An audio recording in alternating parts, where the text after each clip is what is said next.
Tonight, new evidence that the federal government has ignored a threat to the integrity of our elections. A group of Venezuelan businessmen have bought an American company that supplies electronic voting machines and counts the votes. But your government didn't even review the sale. A voting machine company, critical to this country's election count, and they can't tell you whether or not the Committee on Foreign Investment in the United States reviewed it or not? They have no answer for us. And these are the most arrogant, incompetent, bureaucratic idiots.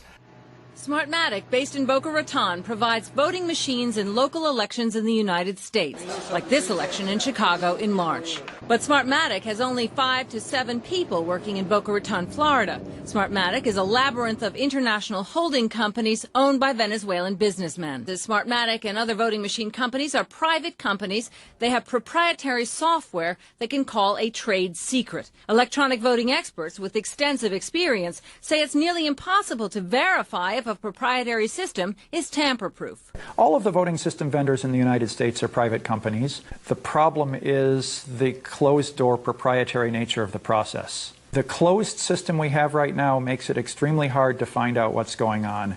And that means that should a thief get in a position of power, we would never know. Some voter watchdog groups and others in Congress are calling for a full review and say the ownership of all electronic voting companies should be reviewed to determine if it poses a risk to U.S. elections. The U.S. Treasury Department today would not confirm or deny if a so-called CFIUS review is underway on Smartmatic.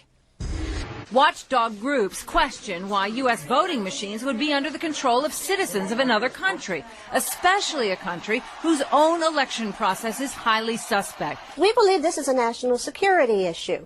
There is no way that companies belonging to non-U.S. corporations should have access to our elections. In the case of Smartmatic, there are a number of unanswered questions. That's why I wrote to the Secretary of the Treasury and asked them to review the ownership. It's offshore, it's murky, no one seems to know who owns it. Certainly our government should know.